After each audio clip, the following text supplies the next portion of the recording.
إن الحمد لله نحمده ونستعينه ونستغفره ونعوذ بالله من شرور أنفسنا ومن سيئات أعمالنا من يهده الله فلا مضل له ومن يضلل فلا هادي له وأشهد أن لا إله إلا الله وحده لا شريك له وأشهد أن محمدا عبده ورسوله يا أيها الذين آمنوا اتقوا الله حق تقاته ولا تموتن إلا وأنتم مسلمون يا أيها الناس اتقوا ربكم الذي خلقكم من نفس واحدة وخلق منها زوجها وبث منهما رجالا كثيرا ونساء واتقوا الله الذي تساءلون به والأرحام إن الله كان عليكم رقيبا يا أيها الذين آمنوا اتقوا الله وقولوا قولا سديدا يصلح لكم أعمالكم ويغفر لكم ذنوبكم ومن يطع الله ورسوله فقد فاز فوزا عظيما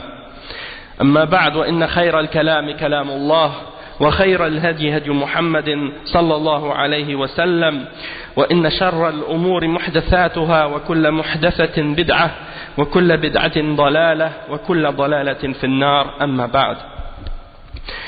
Donc aujourd'hui, comme j'ai dit aux frères, c'est un cours spécial. Un cours spécial parce qu'on va faire sur un sujet qui n'est pas dans le sujet du cours habituel.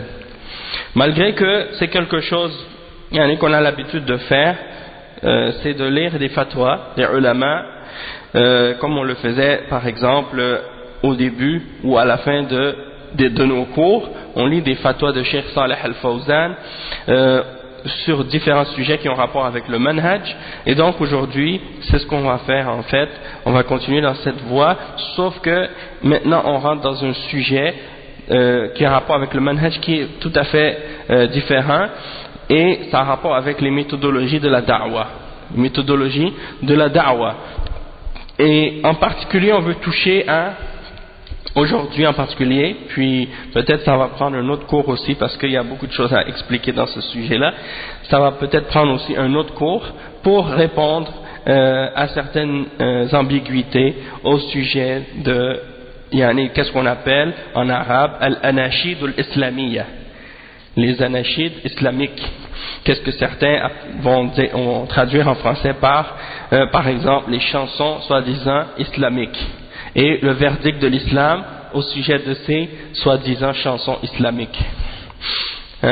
Et c'est important de connaître le verdict au sujet de ces soi-disant chansons islamiques ou musique islamique, parce que il y en a de plus en plus, et que les gens de bid'a, les hizbiyin, utilisent ces méthodes ou cette méthode pour propager leurs idéologies et leurs méthodologies parmi les jeunes, et ils ont introduit ça à l'origine avec l'argument que c'était pour remplacer la musique haram, c'était la musique des chanteurs non musulmans.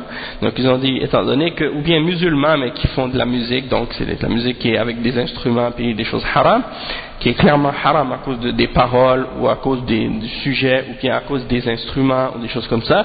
Eux ils ont dit on va faire quelque chose comme alternative, puis ils ont remplacé donc la musique par des soi-disant anashids. Puis quand vous allez voir par exemple ici à Montréal, il y a certains individus qui utilisent cette méthode. Quand ils font des cours, ils les enregistrent, puis au début de leur cours ils vont mettre des anashids. Par exemple, il y en a qui connaissent par exemple Lutfi, celui qui fait des cours pour les convertis soi-disant à la mosquée Sunna. Mais lui, dans ses vidéos qu'il met sur son site, eh bien il met toujours des anashids au début. Puis dans ces anashids là, c'est avec la vidéo, puis il y a des images de la nature, puis tout ça. Il y a par exemple Shuraibi aussi, qui donne des cours aussi pour les convertis. Eh bien lui aussi, il m'avait envoyé un audio qu'il avait fait dans une entrevue, une émission de radio.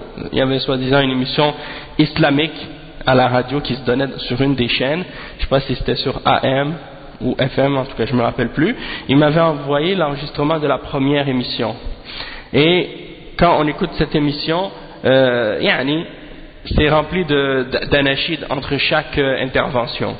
Et puis c'est de la musique, des fois tu te demandes est-ce que c'est pas Michael Jackson ou bien un musulman qui est en train de chanter de la musique. Il n'y a pas de différence entre la musique de Michael Jackson puis cette musique-là. Puis ils appellent ça des anashids islamiques. La seule différence c'est qu'ils disent Allah dedans, puis ils disent le mot islam. Ou Ya Rasulullah ou des choses comme ça, ils pensent que ça rentre dans l'islam. Non, des fois c'est pas des versets coraniques, mais c'est des paroles qui ont rapport avec la religion. Ou des fois ils disent Ya Rasulullah ou des choses comme ça, on sait que ça c'est istighatha bin Nabi sallallahu alayhi wa sallam, et que ça rentre dans le shirk. T'appelles le prophète sallallahu alayhi wa sallam au secours, et ça c'est des caractéristiques des soufis. Donc on va lire les fatwas, qu'est-ce que les ulama ont dit, parce qu'il y a un individu en France qui utilise cette méthode là, par exemple Rachid Abu Hudayfa et d'autres aussi parmi ce groupe là qui sont en France et qui se disent être sur la sunna ou être salafis, qui ont une apparence puisqu'ils ont la barbe, le qamis et tout. Donc les gens pourraient être confondus ou penser que ce sont des salafis. Puis on voit que dans leurs cours ou dans les audios qu'ils propagent, il y a des anashids au début. Puis quand j'ai fait remarquer à certaines personnes justement le fait que cette personne utilisait des anashids dans ses audios, cette personne s'est sentie offusquée et puis elle a fait une réponse contre ce que j'ai dit. Puis elle a essayé de défendre sa position en disant que il y a des fatwas qui permettent les anashids. Alors bien entendu il a ramené une fatwa par exemple de Cheikh Abdelaziz ibn Baz ou bien une fatwa de Al-Lajnat al-Da'ima qui était vraiment une fatwa qui était générale, qui n'était pas détaillée et qui disait que oui, les anashids, si elles ne contiennent pas des paroles haram, puis s'il n'y a pas d'instrument de musique, dans ce cas-là c'est permis. Et puis de ramener une fatwa comme ça, c'est une ruse en réalité, parce qu'on sait très bien que les anashids d'aujourd'hui, même si soi-disant ils n'ont pas d'instrument de musique dedans, il y a beaucoup d'autres éléments qui les font rentrer dans les catégories de ce qui est haram. Puis on va expliquer ça au fur et à mesure qu'on va lire les fatwas. Donc étant donné qu'on est dans la partie des fatwas de Cheikh Al-Fawzan, donc je propose et je pense que c'est une bonne idée dans ce cas-là de commencer par les fatwas de Cheikh Saleh Al-Fawzan à ce sujet-là, puisque ces fatwas sont très très nombreuses et sont très claires sur ce sujet-là. C'est probablement, disons, un des mashaykh qui a émis des fatwas sur ce sujet-là, et il fait partie du comité des grands savants de l'Arabie Saoudite, et il fait partie de l'Lajnat al-Da'ima, et il était justement un des co-membres. Wa alaykum salam wa rahmatullahi wa barakatuh. Il était un des co-membres, ou pas un des co-membres, mais plutôt un des signataires des fatwas de Cheikh Ibn Baz à l'époque, donc quand il était encore en vie. Donc c'est un des élèves de Cheikh Abdelaziz Ibn Baz et très proche de lui. Donc cette méthodologie-là d'utiliser les anashids, à la base, ça vient des soufis et des hizbiyin, et c'est ça que j'ai dit dans la réponse que j'ai donnée à cet individu, mais il n'a pas accepté ça. Et il a dit, si tu dis que c'est les ikhwan ou les hizbiyin ou les soufis qui font ça, alors comment ça se fait que ces savants-là, ils le permettent? Alors là maintenant on va lire ensemble qu'est-ce que disent les ulama. On va commencer par les fatwas de Cheikh Ibn Baz, puis quand on va de Cheikh Al-Fawzan, quand on aura terminé avec les fatwas de Cheikh Al-Fawzan, on va passer aux fatwas des autres parmi les grands ulama de l'islam sur ce sujet-là, Cheikh Al-Albani, Cheikh Ibn Uthaymin, Cheikh Saleh Al-Sheikh, Cheikh Abdelaziz Al-Sheikh, Cheikh Zayd Al-Madkhali et d'autres parmi les ulama, Ahmed Al-Najmi et d'autres parmi les grands savants. Puis on va lire leur position, puis on va clarifier par la suite avec une conclusion, Inch'Allah. Donc on commence, Bismillah. Donc on a posé la question suivante au Cheikh Al-Fawzan dans son livre Al-Ijabat Al-Muhimma fil Mashakil Al-Mulimma, le volume 1 à la page 126. Et nous on est, comme je disais, dans la partie 50 dans la lecture des fatwas. السؤال هل مناهج الدعوة إلى الله توقيفية أم اجتهادية؟ Est-ce que les méthodologies de da'wah sont quelque chose qu'on appelle en arabe tawqifi ou bien que c'est quelque chose qui est ijtihadi. Tawqifi, ça veut dire qu'il n'y a pas de place pour l'ijtihad dedans. On ne peut pas faire d'analogie ou bien utiliser notre raison là-dedans pour essayer d'arriver à un verdict de la charia selon les principes. Il faut juste s'arrêter au texte tel que c'est mentionné. Donc, est-ce que ça fait partie des choses sur lesquelles on s'arrête au texte, ou bien on peut utiliser l'ijtihad dans la façon ou dans la méthodologie de la da'wa? Et le cheikh, il a répondu à cette question-là, il a dit al-jawab, manahij ad-da'wa tawqifiyya. بينها الكتاب والسنة وسيرة الرسول صلى الله عليه وسلم لا نحدث فيها شيئا من عند أنفسنا وهي موجودة في كتاب الله وفي سنة رسوله صلى الله عليه وسلم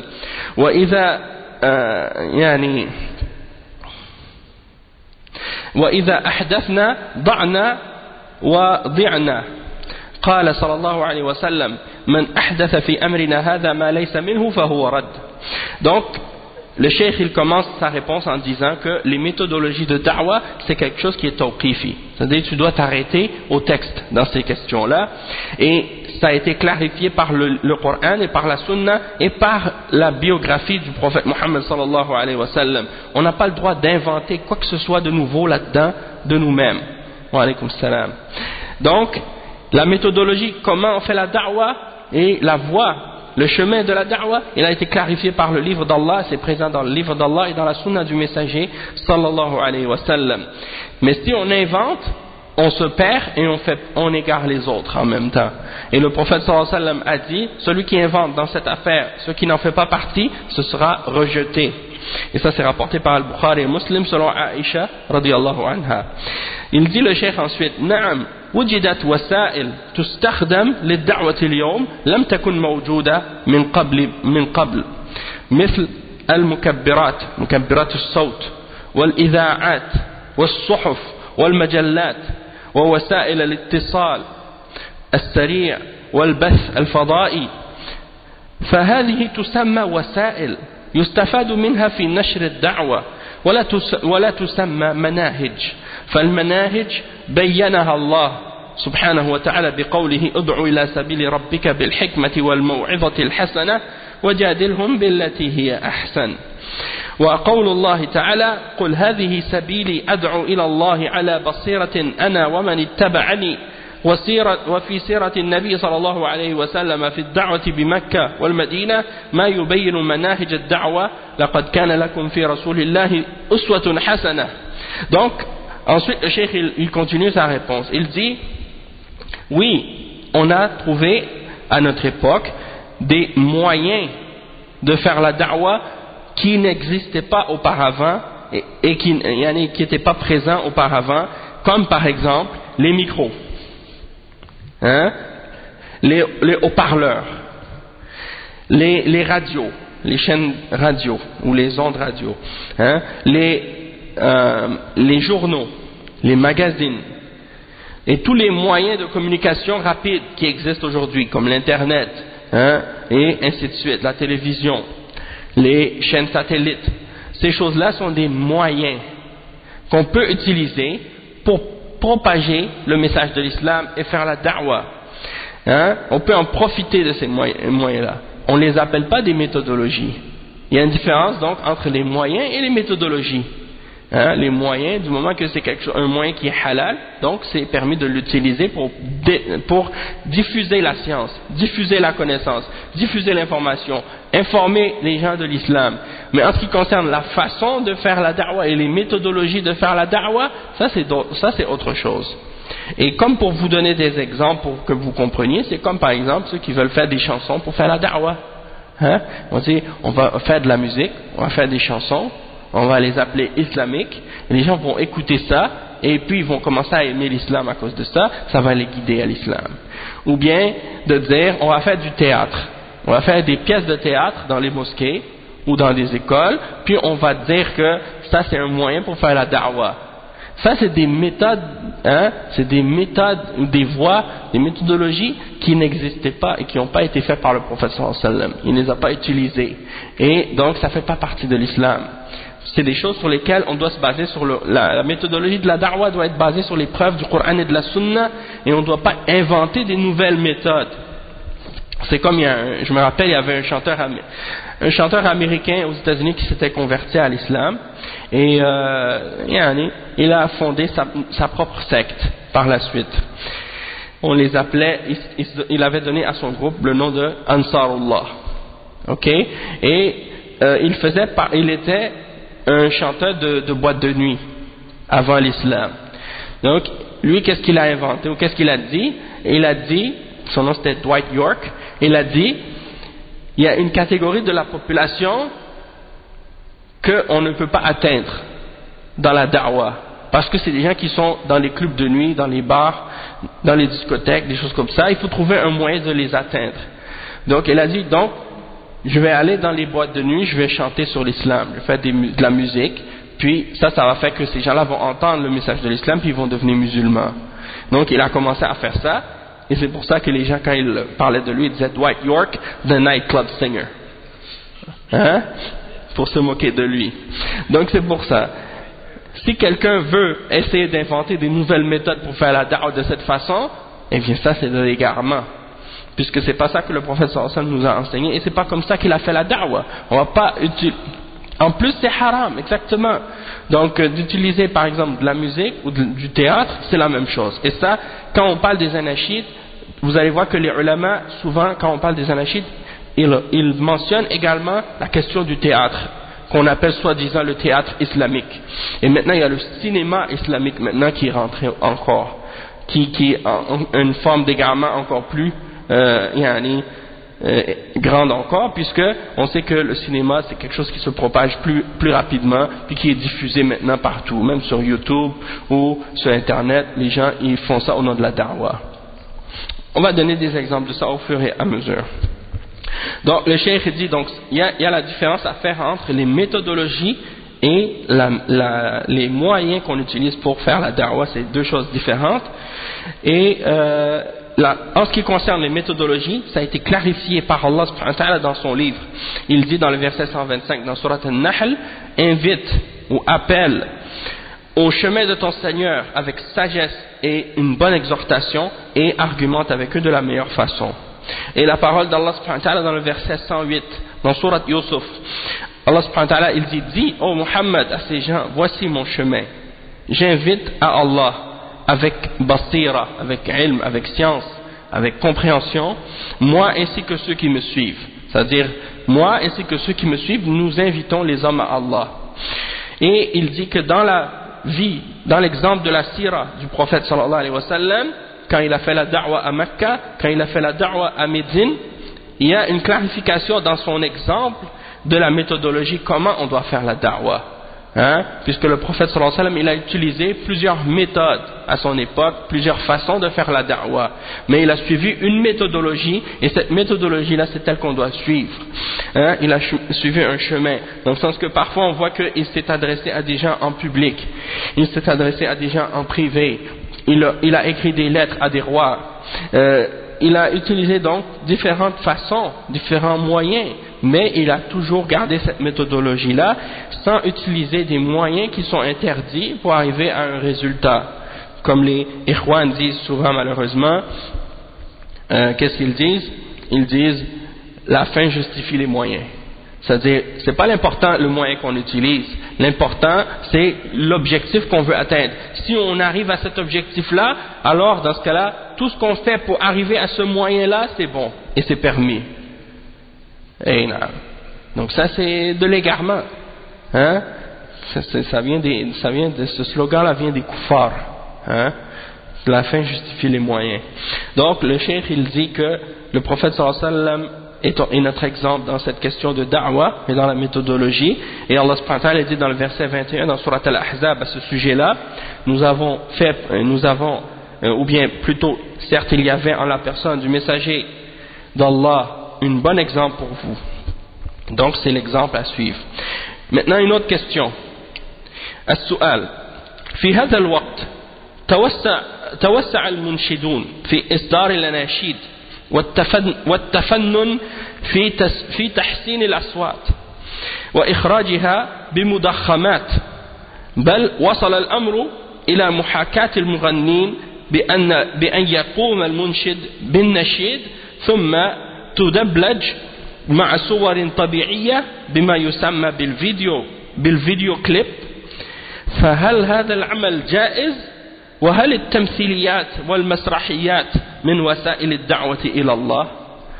Donc, on a posé la question au Cheikh Al-Fawzan.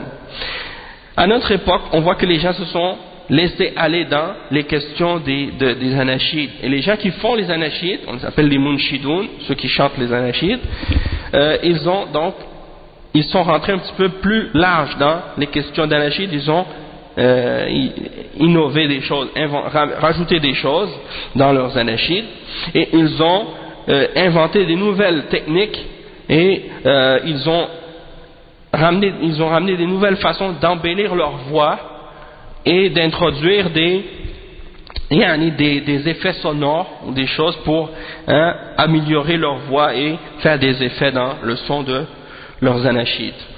Il dit que c'est arrivé à un point tel que on voit même qu'ils essaient d'imiter les méthodes des chanteurs. Et quand ils font leur anachid, ils chantent de la même manière que les gens qui chantent des chansons ordinaires. Donc, qu'est-ce qu'ils font? Ils mettent le chanteur, la personne qui fait les anachids, elle enregistre son anachid et ils mettent par-dessus un vidéoclip. Ils mettent avec ça un vidéoclip, et tu vois des images, soit des images de la nature, ou bien des fois même aujourd'hui, ils font des vrais vidéoclips comme les vedettes de chansons, les chanteurs et tout ça, ils font des vidéoclips maintenant. Donc eux, ils font ça eux aussi. Je me rappelle, il y en avait un dernièrement qui s'appelait Sami Youssef, si je me rappelle. Ouais, Sami Youssef. Bon, il avait fait un vidéoclip. Tu le vois, c'est un homme qui marche dans la ville, bien rasé, il a une petite affaire, une petite barbe, un petit peu taillée là, et puis il s'assoit dans l'autobus, et là il laisse sa place à une personne âgée, pour montrer les bons comportements islamiques, mais en voulant dire, t'as pas besoin d'être avec une longue barbe, t'as pas besoin de respecter les règles de l'islam en ce qui concerne comme si en voulant dire tu peux être comme moi puis être un bon musulman, tu agis bien avec les gens dans la rue, puis c'est ça qui compte. Le reste, de respecter la sunna, puis par exemple de s'abstenir de faire des chansons, c'est pas une condition pour être un bon musulman. Et l'important c'est qu'est-ce que tu as dans le cœur, puis que tu aides les autres, et ça s'arrête là. Donc on sait que ça c'est exagéré, donc c'est pas la vérité. Donc, et ici également il dit, et est-ce que les théâtres ou bien les spectacles islamiques, est-ce que ça fait partie des moyens qu'on peut utiliser pour faire la da'wa à Allah? Le cheikh il a répondu, il a dit al-jawab ana min awwal al-amr min awwal ma dhaharat al-anashid aqul ma hiya bijaiza لأنها نوع من الأغاني وتشغل عن ذكر الله وفيها مفاسد ومن أول ما ظهرت وأنا مستنكر لها وكتبت فيها وكان الناس يستغربون كيف أني أقول إنها ليست بجائزة مع أنها يرونها من وسائل الدعوة. أنا أقول ما هي بجائزة ولا هي من وسائل الدعوة، هي من شعار الحزبيين وهي من وسائل اللهو ونوع من الأغاني. وانظر الآن كيف تطورت ووصلت إلى منتهى ما ذكره السائل والشر يجر بعضه بعضا. Donc le cheikh il répond à cette question. Il dit, moi depuis le tout début, lorsque les anachids sont apparus, et j'ai dit c'est pas permis. Depuis le tout début, je dis ça c'est pas permis. Pourquoi? Parce que c'est une sorte de chanson et que c'est quelque chose qui distrait du rappel d'Allah subhanahu wa ta'ala, et il y a dedans beaucoup de méfaits, beaucoup d'effets néfastes et des choses négatives. Depuis que c'est apparu, et j'ai dénoncé ces choses-là, je les ai condamnées, les anachids, et j'ai écrit quelque chose à ce sujet-là, et à cette époque-là, quand j'ai écrit ça, pour dénoncer ça et condamner ça, les gens ils s'étonnaient, ils disaient, mais comment il dit que c'est pas permis, hein? Et moi je disais, ce n'est pas permis, laysat bijaiza. Pourquoi? Il a dit parce que c'est quelque chose qui ressemble à la musique. Il dit, alors qu'à l'époque, il propageait ces choses-là, puis il disait, ça fait partie des moyens de faire la da'wa. Et moi, je disais, non, ce n'est pas permis. Et ça ne fait pas partie des moyens de la da'wa. Ça fait partie des emblèmes des hizbiyin, des gens qui suivent des hizb, des partis islamiques. Et ils utilisent ces genres de chansons-là, ces partis-là, pour justement attirer les gens à faire partie et à entrer dans leur groupe. Ok? Il dit wahiya min wasa'il lahu, et ça fait partie des moyens, hein, de divertissement, hein, et c'est une forme parmi les formes de musique, hein, et regardez comment ça s'est développé et jusqu'à quel point ça s'est dégénéré maintenant. C'est arrivé au point où la personne a dit, a clarifié ou mentionné dans sa question, avec les vidéoclips et tous ces trucs-là. Hein? Donc, ça c'est la preuve que le mal amène le mal. Donc ça c'est une autre question à ce sujet-là. Et dans la note de bas de page, il y a une citation d'un des ulama qui s'appelle Abul Hassan al-Qurafi, un des ulama qui a été cité dans le livre Al-I'tisam de l'imam Al-Shatibi, dans son livre Al-I'tisam. Il cite Al-Qurafi qui dit إن الماضين من الصدر الأول حجة على من بعدهم لم يكونوا يلحنون الأشعار ولا ينغمونها بأحسن ما يكون من النغم إلا من وجه إرسال الشعر واتصال القوافي فإن كان صوت أحدهم أسجن من صاحبه كان ذلك مردودا إلى أصل الخلقة ولا يتصنعون ولا يتكلفون. Donc il dit, Al-Qurafi, que les gens du passé, les premiers siècles de la Ummah sont une preuve pour ceux qui viennent après. Les premiers musulmans sont une preuve pour ceux qui viennent par la suite dans la Ummah. Et à l'époque des salafs, des premiers musulmans, le premier siècle, ils n'embellissaient pas leur voix et ils ne chantaient pas les poèmes.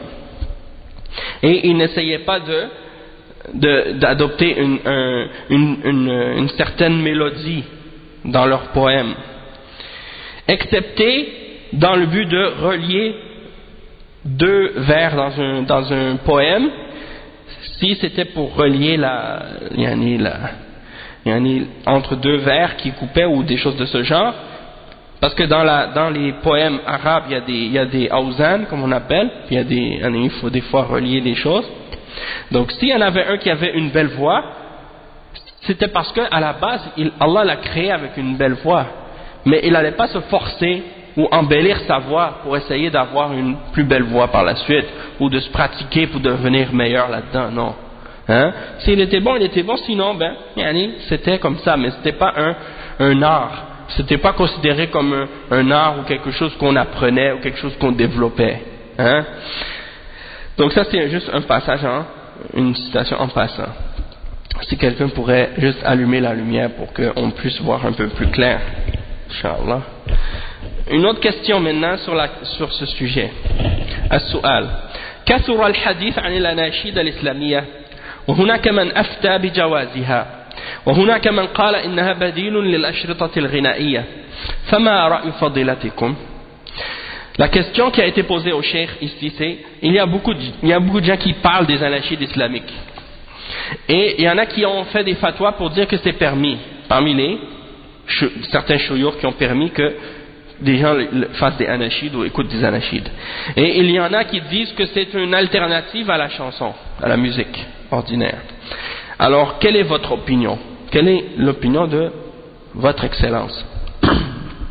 Cheikh Al-Fawzan il répond: الجواب: هذه التسمية غير صحيحة وهي تسمية حادثة فليس هناك ما يسمى بالأناشيد الإسلامية في كتب السلف ومن يعتد بقولهم من أهل العلم والمعروف أن الصوفية هم الذين يتخذون الأناشيد دينا لهم وهو ما يسمونه بالسماع وفي وقتنا لما كثرت الأحزاب والجماعات صار لكل حزب أو جماعة أناشيد حماسية قد يسمونها بالأناشيد الإسلامية وهي التسمية وهذه التسمية لا صحة لها وعليه فلا يجوز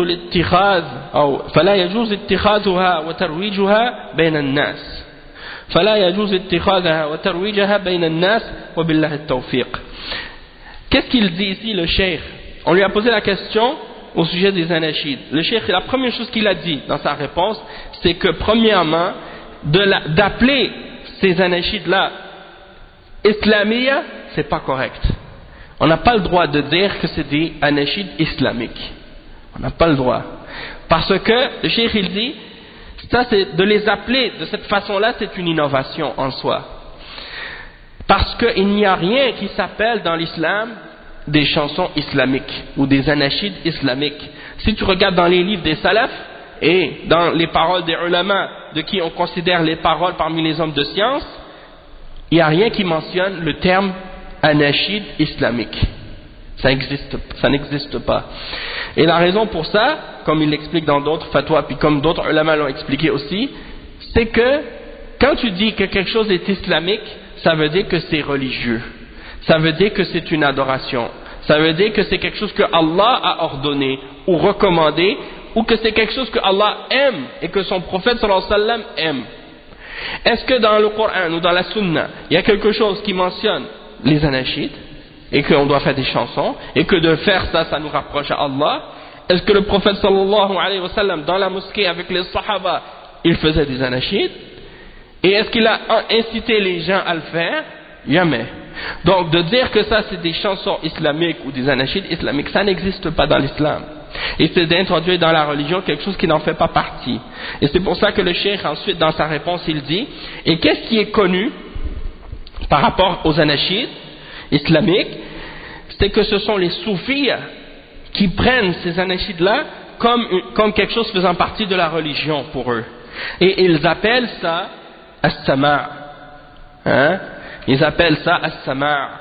Sama' ça vient de sama', ça veut dire d'écouter. Hein? Donc ça c'est la pratique des soufis. Donc on a vu dans l'autre fatwa, le cheikh il dit que ça c'est propagé par les hizbiyin. Et là on le voit ici, le cheikh il dit que ça fait partie de la voie des soufis. C'est pas moi qui l'ai inventé ça. Ça c'est les ulama eux-mêmes qui ont mentionné ça pour mettre en garde contre ceux qui font ça, pour leur dire que ça fait partie des voies des gens de bid'a parmi les hizbiyin et les soufis. Hein? Donc qu'est-ce qu'il dit le cheikh ensuite? Il dit ce sont eux qui prennent ça comme une religion. Et il dit qu'à notre époque, il y a beaucoup de groupes, et de partis et de groupes. Et chacun de ces partis et de ces groupes ont des anachides pour exciter les jeunes et attirer les jeunes, et ils les appellent des anachides islamiques. Et cette appellation-là, elle n'a rien de vrai, elle n'a rien de correct. Et ce n'est pas permis de les prendre ou de les propager parmi les gens. Et c'est par Allah que vient le succès. Donc, de les appeler islamiques, c'est une bid'ah. C'est batil, hein, c'est faux. Ici, le cheikh en bas, il a mis une note, une citation de Cheikh Ibn Taymiyyah dans son livre Al-Istiqama, le volume 1 à la page 280. Et Al-Istiqama, c'est un livre que Cheikh al-Islam Ibn Taymiyyah a écrit pour répondre à un livre d'un soufi qui s'appelle Al-Qushayri, et à son livre qu'il a écrit qui s'appelle Al-Risala. Donc Al-Risala de Al-Qushayri. Al-Qushayri, il défend As-Sama' dans son livre, les chansons soufis que les soufis font au nom de la religion pour soi-disant se rapprocher d'Allah, hein? Comme les chrétiens, hein? Vous savez que chez les chrétiens il y a des chants dans les églises, dans chaque église il y a un orgue, hein? Les églises catholiques il y a toujours un orgue, puis il y a les chorales, hein? Avec les chœurs, les petits enfants qui viennent chanter et souvent se font aussi malheureusement agresser sexuellement par ces prêtres, et en plus ils les font chanter dans ces églises. Et il y a également les chants grégoriens qui sont faits par les moines dans les monastères. Hein? Ils se mettent dans des monastères puis ils chantent dans une même voix tous ensemble, et avec l'écho, hein, l'acoustique, ça fait comme un sorte de bruit. Puis ils enregistrent ça. Maintenant ils les enregistrent puis ils les vendent, ou bien on les entend à la radio. Hein. L'église catholique, ils ont même une radio à Montréal, la radio Ville-Marie, et puis à chaque fois ils mettent ces chants grégoriens là justement. Sinon chez les protestants il y a aussi le gospel, qu'est-ce qu'ils appellent les chansons, hein, les noirs américains dans les églises qui font le gospel, et vous les voyez même avec les danses même dans l'église. Non seulement ils chantent, mais en plus la chorale, en plus de chanter, elle danse. Et des fois on dirait qu'ils deviennent fous en même temps parce qu'ils sautent. Hein? C'est ça. Et dans les pays musulmans, ceux qui font ces choses-là, c'est les soufis. Avec les musiques, avec musique ou sans musique. Et même que maintenant, dans certains pays musulmans, ils font des festivals de musique religieuse. Et ça, on a vu ça même, vous pouvez le trouver même dans certains pays musulmans, où ils invitent des moines bouddhistes, des chanteurs catholiques, des chanteurs grégoriens, là, justement, comme j'ai dit, chrétiens. Oui, en plus, soi-disant, pour rapprocher entre les religions, il y a les chanteurs juifs, hein, des différentes groupes ou chanteurs juifs. Il y a aussi les protestants, les gospels, qui viennent là-bas. Et des différentes tours soufis qui viennent avec leurs différentes chansons, puis tout ça. Et même on a vu certains, soi-disant, chanteurs soufis d'anachid qui vont chanter dans les églises avec les chrétiens.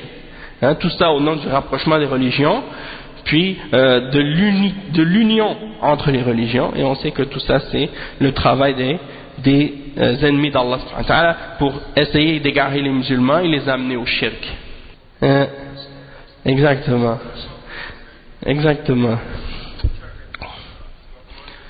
Mais aujourd'hui, tu vois ça chez les Ahbash, par exemple, la mosquée des Ahbash, ils font leur anachid. Et ils ont des groupes, même ils enseignent ça aux petits-enfants.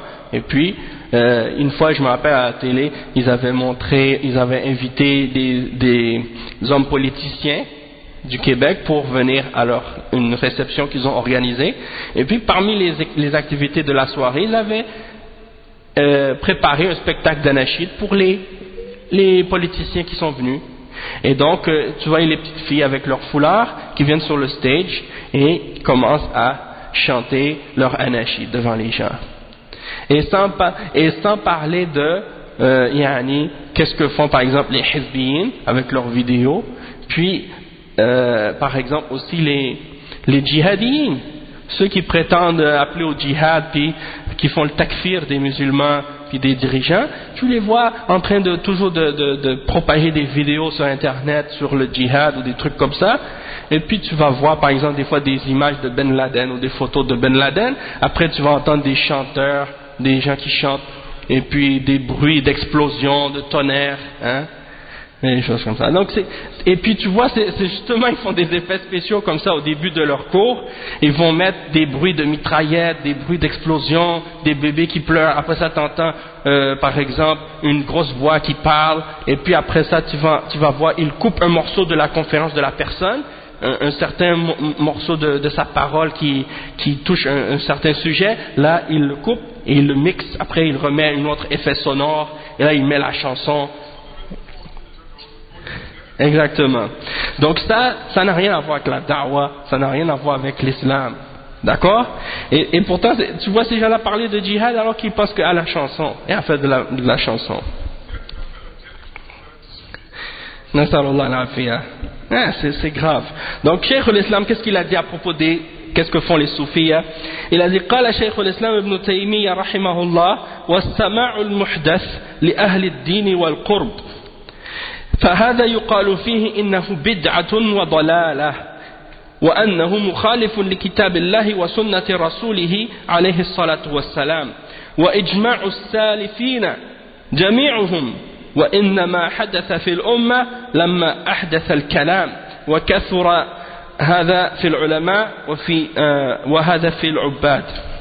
Donc, qu'est-ce qu'il dit Cheikh al-Islam? Il dit que as-sama' c'est quelque chose qui a été inventé par les gens qui se disent les gens de religion et de rapprochement, comme les soufis par exemple, c'est eux qui ont inventé ces choses-là. Et qu'est-ce qu'on dit à propos de ça? C'est que c'est quelque chose qui est bid'a, innovation, et dalala, c'est-à-dire égarement. Pourquoi? Parce que c'est en contradiction avec le livre d'Allah et la sunna du messager sallallahu alayhi wa sallam et du consensus des prédécesseurs parmi les musulmans, parmi les salaf, salifines. Ils sont tous d'accord pour dire que cette chose-là, elle est bid'a et dalala, que c'est égarement. Et que c'est quelque chose qui a été inventé dans la Ummah. Et il dit que c'est arrivé dans la Ummah, ça a été inventé dans la Ummah lorsque est apparu, qu'est-ce qu'on appelle al-kalam, c'est-à-dire ilmul kalam. Et ilmul kalam, c'est quoi? C'est, comme on a expliqué, c'est la théologie spéculative basée sur la raison, la logique la logique ou bien la philosophie grecque. Ils essaient de parler d'Allah, de la religion et du ghaib en se basant sur qu'est-ce que Platon et Aristote ont dit et d'autres philosophes parmi les philosophes des kuffars. Ils essaient de comprendre qui est Allah en se basant sur ça au lieu de retourner au Coran et à la Sunna. Donc le cheikh il dit ces genres de chansons-là se sont propagés dans la Ummah lorsque le kalam est entré. Donc on a trouvé chez les hommes de science et les ulama le kalam, ils sont rentrés dans le kalam, et les soufis eux sont rentrés dans as-sama'. Les gens qui sont les soufis, ceux qui s'adonnent à l'adoration, qui se consacrent à l'adoration seulement, eux, ils sont rentrés dans ce genre de choses-là. Donc, si vous voulez la référence de ça, c'est dans Al-Istiqama de Cheikh Ibn Taymiyyah, le volume 1, à la page 280.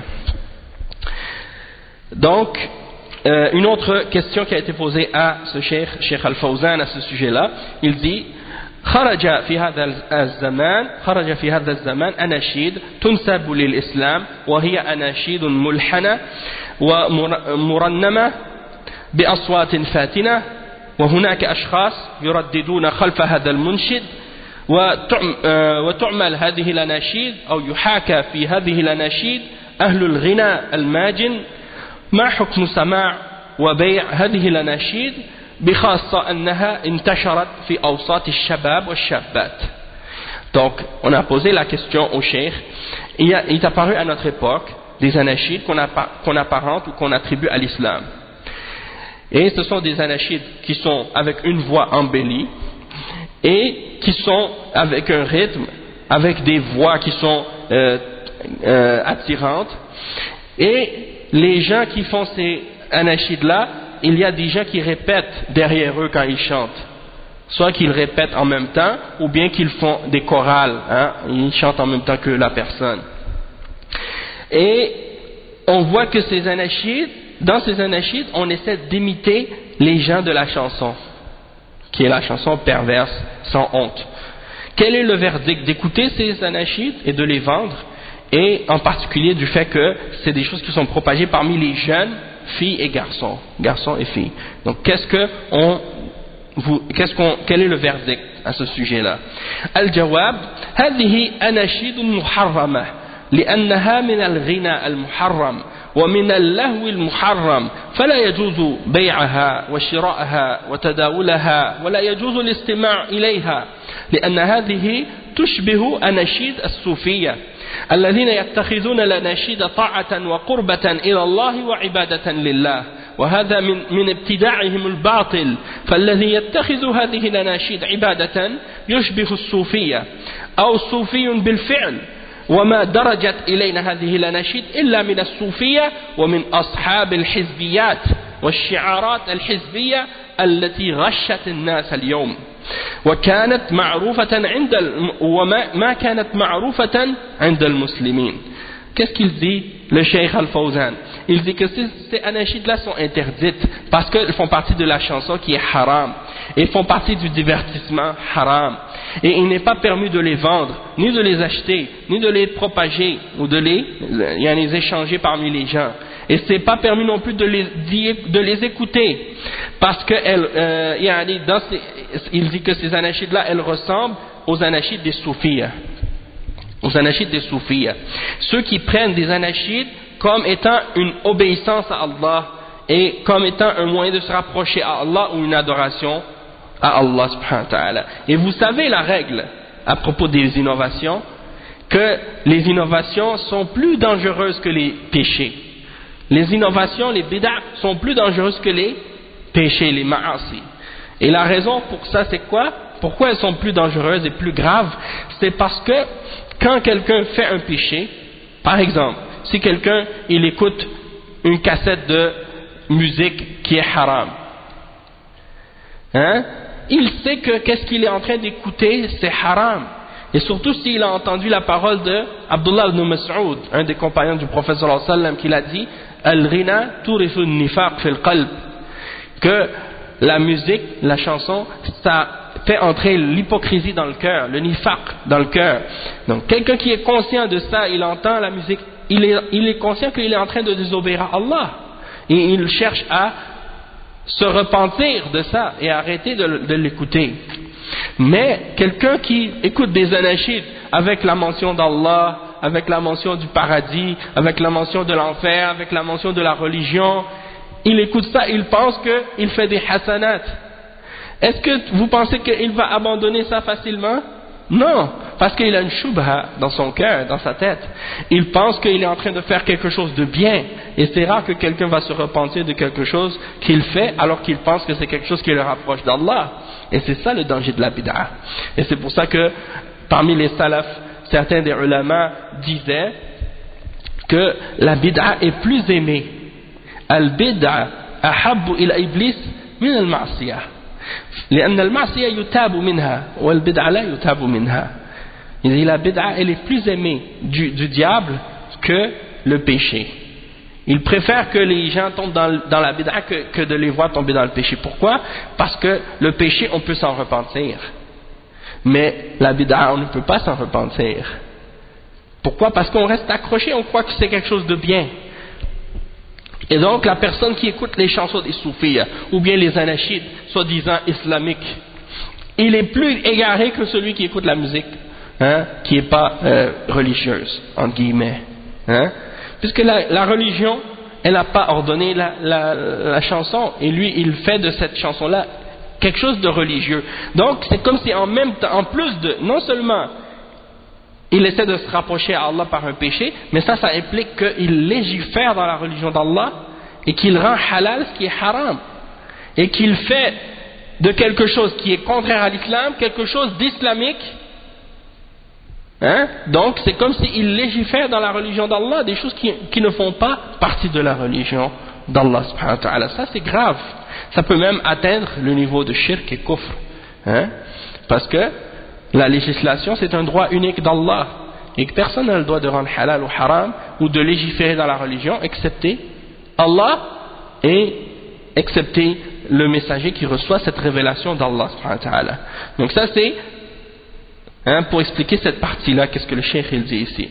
Et il dit وَهَذَا مِنْ ابْتِدَاعِهِمُ الْبَاطِلِ. Donc de prendre les anashids comme un moyen de se rapprocher d'Allah et d'adorer Allah et des choses de ce genre, ça fait partie de leurs innovations qui sont totalement fausses. Donc celui qui prend ces genres d'anashids là comme une adoration et comme quelque chose de religieux, alors dans ce cas-là il ressemble au soufi, ou bien il est lui-même un soufi.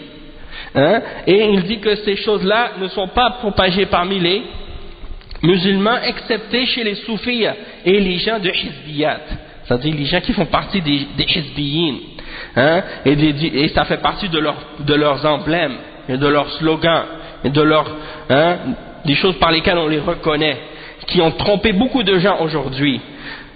Donc ces choses-là, le cheikh il dit, ces choses-là n'étaient pas connues parmi les musulmans auparavant. D'accord? Donc ça c'est quelque chose de très très important à comprendre pour éviter justement de tomber dans leur ruse. Donc celui qui vient par la suite, qu'il entend les paroles des ulama qui sont claires comme ça, il vient par la suite avec une fatwa générale de Cheikh Ibn Baz ou bien de Lajnatu Da'ima, puis il dit non, s'il n'y a pas de parole ou s'il n'y a pas ci, pas ça, c'est permis, puis qu'il veut tromper les gens en mentionnant ce genre de fatwa là, c'est un renard celui-là, c'est un loup. Pourquoi? Parce que c'est un loup à peau de mouton. Parce que qu'est-ce qu'il fait? Il joue avec les paroles des ulama. Il essaie toujours de chercher dans les paroles des ulama la parole qui est générale et qui est globale, générale, qui n'est pas spécifique. Pour pouvoir par la suite prendre, selon ses passions et ses désirs, qu'est-ce qu'il veut et jouer avec les gens par la suite avec ça. Hein? Et donc ça c'est quelqu'un de malhonnête qui agit de cette manière-là. Hein? Il prend une parole générale, il laisse de côté toutes les fatwas claires et clarifiées, détaillées et spécifiques des ulama, et vous allez voir, ça c'est juste le début. Hein? Ça c'est la pointe que je suis en train de vous donner, c'est la pointe du iceberg. Qu'est-ce qui suit? C'est encore plus détaillé, encore plus clarifié encore. Hein? Juste pour vous donner un exemple, il y a un livre, ce livre-là c'est seulement sur les fatwas des ulama sur les anachid. Il y a une fatwa ici de Cheikh Zayd al-Madkhali sur les anachid, juste pour vous montrer. Ça c'est le début de la fatwa. Donc 1, 2, 3, 4, 5, 6, 7, 8, 8 et demi. Non, 8, 9, 10, environ 11 pages. Une fatwa sur les anachid. Une fatwa de 11 pages sur les anachid. Après, toi, tu ramènes une fatwa de 2 lignes, puis tu te bases là-dessus pour dire oui, qu'est-ce que je fais, c'est permis. Allahul Musta'an. Ça fait partie de tromper les gens, de vouloir jouer avec les gens. Une autre question qui a été posée au cheikh. ما حكم استعمال الدف في الفرح للرجال وكذلك الأناشيد الإسلامية جزاكم الله خيرا. On a posé la question au cheikh, quel est le verdict d'utiliser le duf dans les réjouissances parmi les hommes, et de même que les anachides islamiques, que Allah vous récompense en mieux. Donc le cheikh il a répondu, dans les réjouissances, c'est-à-dire dans les mariages, dans l'Aïd et des choses comme ça, est-ce que c'est permis d'utiliser le duf parmi les hommes? Le cheikh il a répondu, il dit Al-Jawab, النبي صلى الله عليه وسلم إنما رخص في ضرب الدف للنساء بمناسبة الزواج، فالترخص بضرب الدف في الزواج خاص بالنساء، بدليل أن النبي صلى الله عليه وسلم رخص أن يضرب بالدف وينشدنا من الأشعار المعروفة أتيناكم فحيانا وحياكم إلى آخر ما ورد.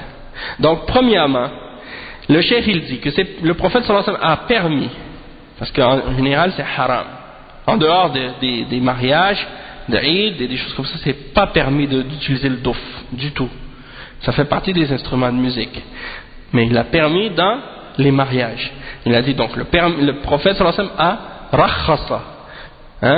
Ar-rukhsa, ça veut dire quelque chose qui est en général qui n'est pas permis, puis ça c'est une exception. Donc, il a permis de frapper le duf pour les femmes, dans des occasions de mariage. Donc c'est pas de façon générale, c'est pour les femmes seulement, pas pour les hommes, et dans les questions de mariage. Et le fait il dit ici, la permission de frapper le duf dans le mariage, c'est spécifique aux femmes, seulement pour les femmes. Et le prophète sallallahu alayhi wa sallam a permis qu'on frappe le duf, et le duf c'est quoi? Il ne faut pas se mélanger parce qu'il y a différentes sortes de tambours, et si justement on utilise le terme tambour, ça peut induire en erreur. C'est pas le duf, c'est pas n'importe quelle sorte. Le duf c'est comme on peut dire un genre de cercle, de forme cylindrique, avec une peau tannée par-dessus.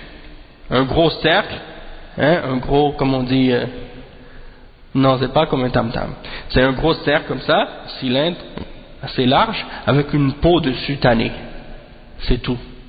Il n'y a pas de cymbales avec, il n'y a pas de, c'est pas comme le tam-tam ou des choses comme ça. C'est le duf. Donc il ne faut pas mélanger.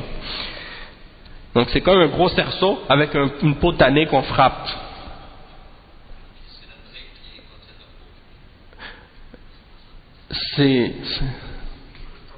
Oui, c'est ça. C'est pas le tambour, c'est pas le tam-tam, c'est pas ces objets, c'est pas n'importe quel objet de percussion qu'on peut utiliser. C'est spécifique au douf. Le douf, c'est un cercle avec une potanée dessus qu'on frappe. Et ça, c'est seulement permis que les femmes entre elles le frappent dans les mariages. Et c'est permis dans ce moment-là de réciter certains poèmes. Comme les Arabes avaient l'occasion ou avaient l'habitude de le faire. C'est pour ça que certains ulama on dit pas les anachides islamiques, on dit les anachides arabes. Pourquoi? Parce qu'elles sont pas islamiques. Non, c'est ça. C'est pas islamique, c'est arabe.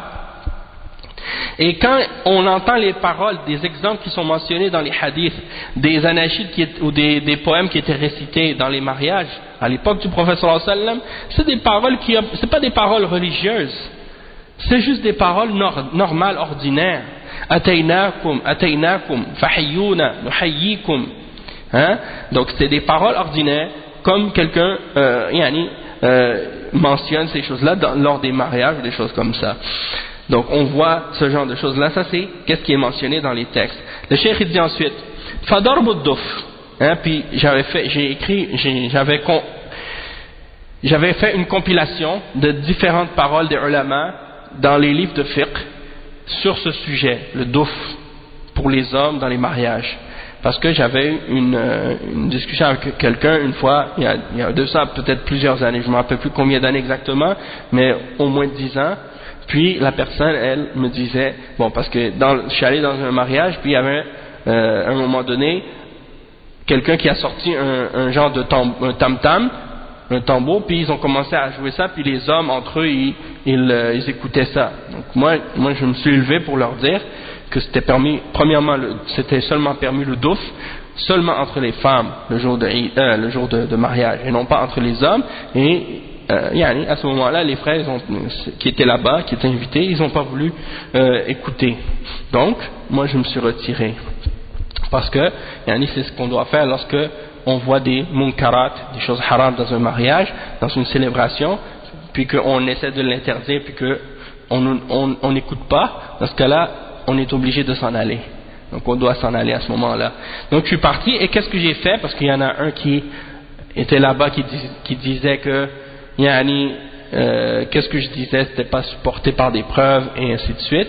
Donc qu'est-ce que j'ai fait? J'ai fait une petite recherche là-dessus, puis j'avais rassemblé des paroles des ulama dans les livres de fiqh à ce sujet-là, puis j'ai ramené plusieurs citations. Donc Inch'Allah, peut-être à la fin, pas aujourd'hui, mais la prochaine fois ou bien un moment, à la fin de qu'est-ce que je vais faire comme lecture de fatwa, Inch'Allah, je vais ramener ce recueil que j'avais fait des différentes paroles de ulama.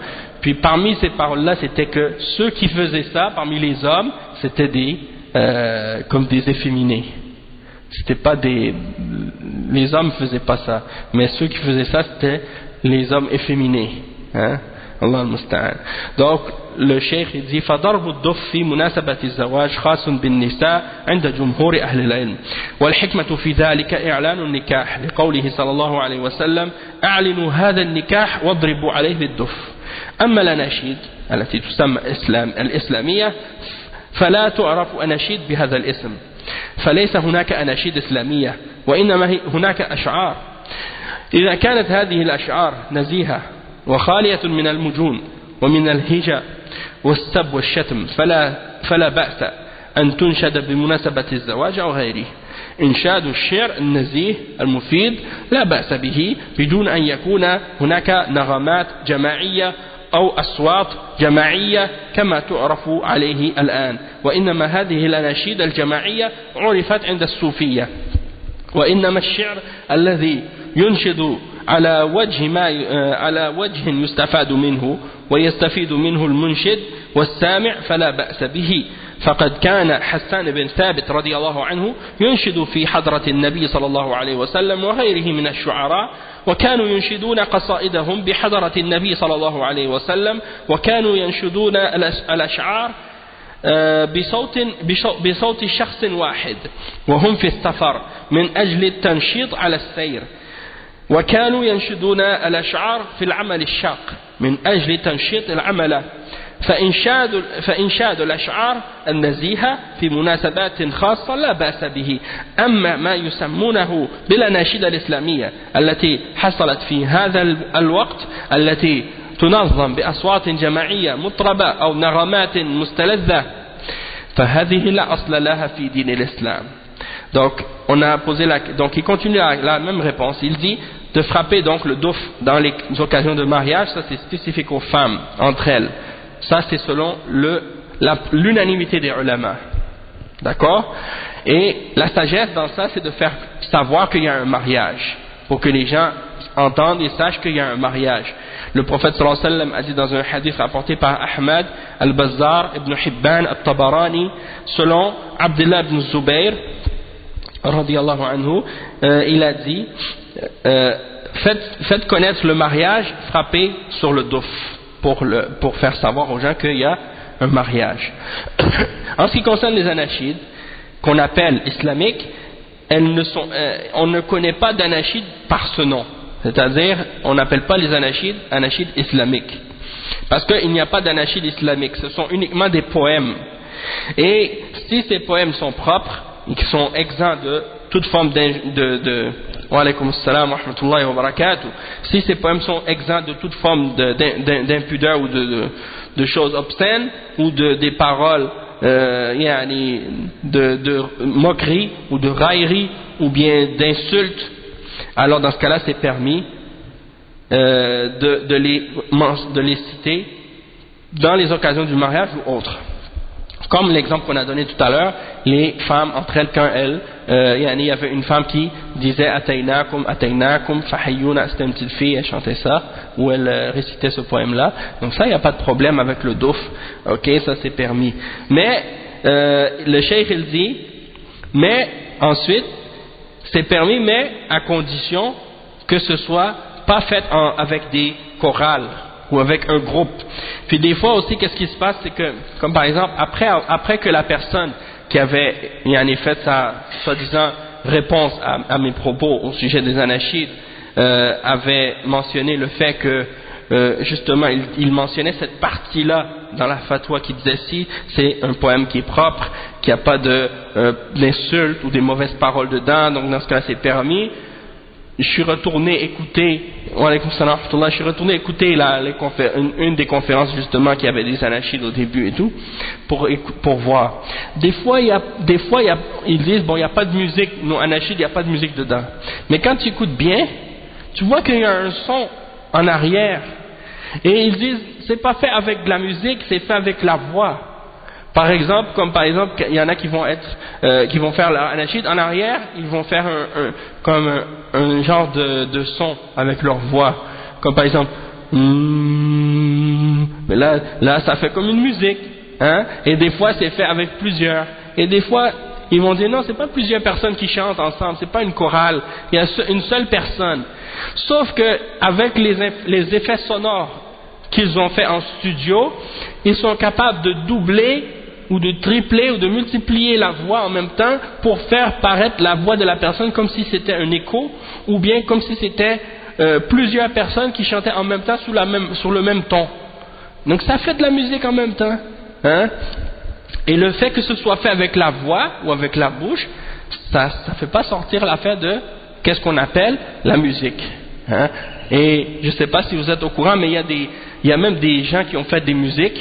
Et même il y en a qui ont gagné des Oscars ou pas des Oscars, des trophées là pour leur musique quand ils ont fait des musiques. Il y en a un en particulier, c'est un Américain, il avait fait une musique que avec sa voix. C'est-à-dire, lui il chantait, puis tous les bruits qui étaient dans sa musique, les sons qui étaient dedans, tout ça c'était fait avec sa propre voix. Et cette musique-là était devenue tellement populaire qu'il a gagné. Je ne sais pas si c'était un Grammys ou quoi, quelque chose comme ça. Il a non, un français, anglais. Hein? Don't worry, be happy. Hein? Tout ce qui était dedans, c'est avec sa voix qu'il avait fait. Hein? Donc est-ce que tu vas dire, ah ben dans ce cas-là c'est fait avec sa voix, donc dans ce cas-là c'est permis? Ah, si tu l'entends, tu sais que c'est de la musique, même si c'est pas fait avec des instruments. Hein? Comme il y en a qui font du beatbox par exemple. On dit ben c'est pas de la musique, c'est du beatbox, je fais avec ma bouche. Mais c'est la même chose. Ça imite le même bruit que le tambour ou le drum ou des choses comme ça. Et je me rappelle, quand on était jeunes, dans les spectacles, il y a des gens qui faisaient du beatbox avec leur beat, ils faisaient le rythme avec leur bouche. C'était comme la même chose que s'il y avait un drummer en arrière qui fait le rythme. Donc, de dire que si c'est fait avec la bouche, c'est pas la même chose. Non, c'est une chose, c'est la même chose. Il n'y a pas de différence que tu le fasses avec ta bouche ou bien que tu le fasses avec un instrument. Si ça ressemble à un instrument, ça rentre dans ce qui est musical et ça rentre dans ce qui est haram. Donc, le cheikh il dit, donc à condition que ce ne soit pas fait avec des chorales ou avec des groupes, comme on le connaît chez les soufis, c'est-à-dire comme ça a été connu chez les soufis, c'est les soufis qui font ça. Hein? Pour les soufis, la musique c'est permis. Hein? Et les instruments de musique c'est permis. C'est pour ça que vous allez voir Tariq Ramadan, à chaque fois, quand il fait les conférences, il incite les jeunes à faire de la musique et à écouter de la musique. Et il encourage les groupes, comme par exemple les groupes d'anachid, comme les silences des mosquées. Hein, il les a glorifiés, il a dit ils ont vendu je sais pas combien de milliers de cassettes. Ça c'est une autre preuve qui montre que c'est haram aussi, que c'est fait pour imiter la musique, parce que c'est fait en studio, enregistré en studio avec des effets sonores et que c'est commercialisé et c'est vendu, c'est fait pour faire de l'argent maintenant en plus, et ils ont leurs pochettes. Exactement. Exactement, ça éloigne les gens ça éloigne les gens du rappel d'Allah et du Coran. Et ils ont leurs photos avec leurs cassettes et même maintenant dans les conférences des Ikhwan, quand ils font des conférences, ils ont des spectacles d'anachid et après les spectacles, ils ont des signatures d'autographes, ils prennent leurs photos, ils signent, ils mettent leurs autographes sur ça puis ils donnent ça aux filles. Et tu vois les filles avec leur petit voile en avant de la scène et qui crient comme des groupies, il y en a comme celles qui chantent pour les chanteurs des koufars. Non, mais c'est pour dire, le prophète sallallahu alayhi wa sallam il l'a dit, hein, لَتَتَّبِعُنَّ سَنَنَ مَنْ كَانَ قَبْلَكُمْ شِبْرًا بِشِبْرٍ ذِرَاعًا بِذِرَاعٍ حَتَّى وَلَوْ دَخَلُوا جُحْرَ ضَبٍّ لَدَخَلْتُمُوهُ قِيلَ مَنْ هُمْ يَا رَسُولَ اللَّهِ الْيَهُودُ وَالنَّصَارَى قَالَ فَمَنْ. Il a dit vous allez suivre les juifs et les chrétiens. Il n'a pas dit les juifs et les chrétiens, il a dit vous allez suivre ceux qui vous ont précédés pas à pas jusqu'à ce que s'ils rentrent dans le trou de lézard, vous allez les suivre dans le trou de lézard. Ils ont dit ô messager d'Allah, de qui tu parles, des juifs et des chrétiens? Il a dit qui d'autre? Donc c'est pour dire que dans cette umma, le prophète sallallahu alayhi wa sallam, il avait annoncé qu'il y allait avoir des gens qui allaient imiter les koufars et qui allaient essayer de faire la même chose qu'eux, pas à pas, et suivre les chrétiens et les juifs dans leurs égarements. Et aujourd'hui c'est ce que tu vois dans les pays musulmans, dans les pays non musulmans. Tu vois des gens maintenant qui rentrent dans ces genres de choses-là, au nom de l'islam et de la religion. Donc si c'est le cas de ceux qui font ça au nom de l'islam et de la religion, que dire de ceux qui le font juste pour la dunya, comme la musique haram et les autres choses, ce genre de choses-là, hein? Donc ça c'est des exemples. Fala ba's, hein? Donc il dit, le cheikh il dit donc si c'est juste, si c'est pas avec ce genre de choses, des groupes, des chansons, des trucs de ce genre comme les soufis, si c'est juste quelqu'un qui vient puis qui récite un poème, alors dans ce cas-là il dit ça c'est permis. Si c'est juste des poèmes puis que les paroles sont propres, les ulama ils ont une règle à propos des poèmes. Ils ont dit qu'est-ce qui est permis dans le poème, c'est qu'est-ce qui est permis de la parole normale. D'accord? C'est ça la règle. Qu'est-ce que tu as le droit de dire quand tu parles normalement? Tu as le droit de le dire dans le poème. C'est permis dans le poème. Mais si tu dis des paroles, des choses qui sont haram, comme de décrire les femmes, de glorifier l'alcool, de glorifier les choses haram, là ça devient haram. Wa alaykum salam wa rahmatullahi wa barakatuh.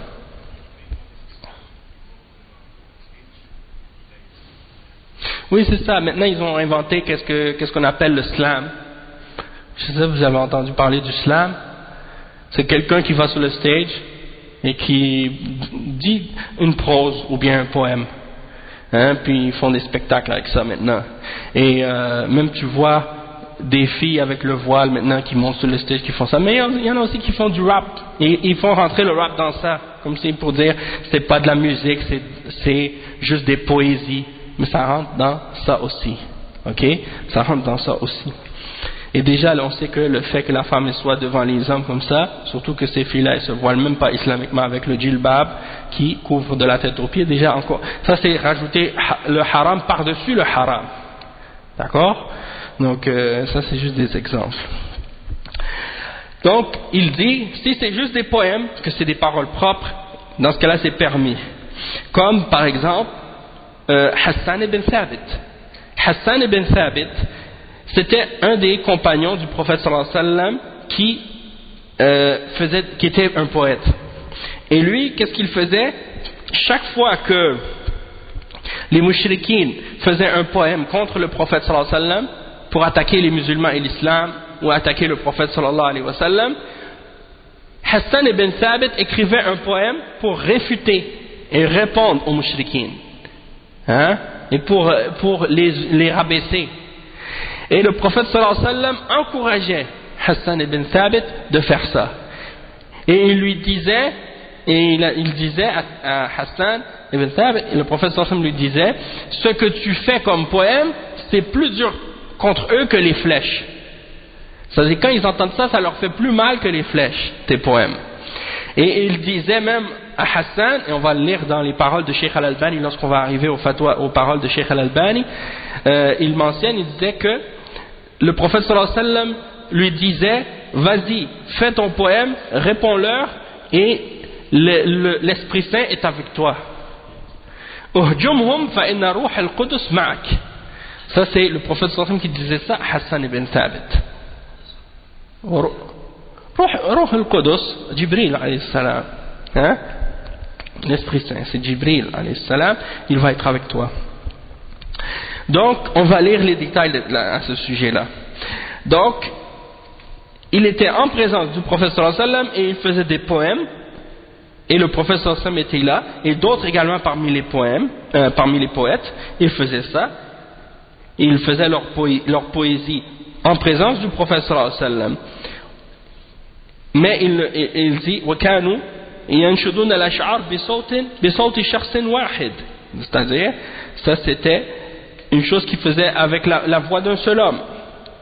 Et des fois quand ils étaient en voyage, il y avait un homme qui faisait des poésies en voyage pour motiver les gens et les encourager à avancer plus vite dans le voyage. Ou bien des fois quand ils faisaient un travail qui était très dur, eh bien ils faisaient des poèmes entre eux, hein? Il y en a un qui faisait un poème pour encourager les autres à faire ce travail dur, hein? Donc ça c'était des choses qui se faisaient dans des occasions très spécifiques et bien spécifiques et d'une façon spécifique, pas comme qu'est-ce que ces gens-là font aujourd'hui. Le cheikh il dit, en ce qui concerne les anachides, hein?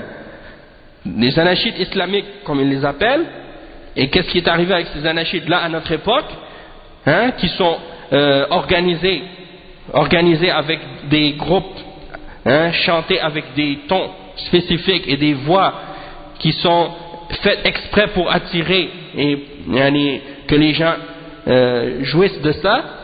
Il dit ça n'a aucun fondement dans la religion de l'islam. Donc il cite une parole ici de Cheikh al-Islam, il cite une parole de l'imam Ibn al-Qayyim ici à ce sujet-là, qui dit que lorsque les Sahaba ils étaient réunis en train de faire une action, eh bien ils faisaient parfois ce genre de poèmes ou des choses comme ça pour s'encourager à faire le travail difficile. Donc c'est ça, mais en voulant dire que il ne faisait pas comme on appelle aujourd'hui, comme des chansons ou des choses dans le but de religion, dans le but de se rapprocher. Et qu'est-ce qu'il dit ici? قال رحمه الله فقل أن تجد سماعيا إلا وهو مخنث العزيمة ويلوح التخنيث على شمائله وحركاته. Subhanallah. Qu'est-ce qu'il dit Ibn al-Qayyim? Il dit tu trouveras peu d'entre ces gens-là qui font qu'est-ce qu'on appelle le sama', hein, les chansons religieuses des soufis, excepté que tu vas trouver en lui certaines formes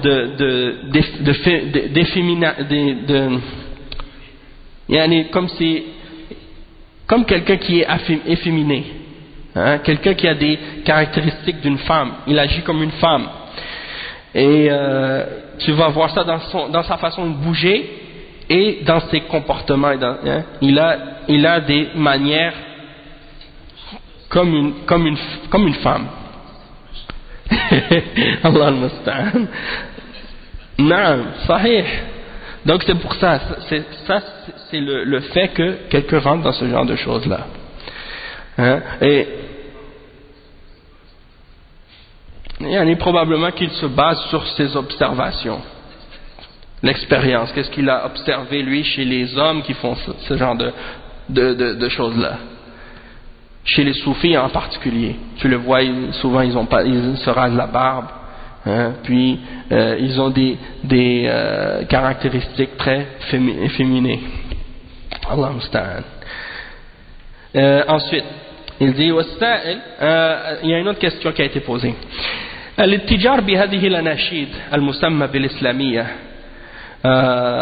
روج لها والمنتفعون ماديا من ورائها روجوا لها وجعلوها كأنها من السنن أو أنها مستحبة وقارنوها بغيرها مما هو محرم ليصلوا إلى مبتغاهم لعلكم لكم إضافة شيخ صالح.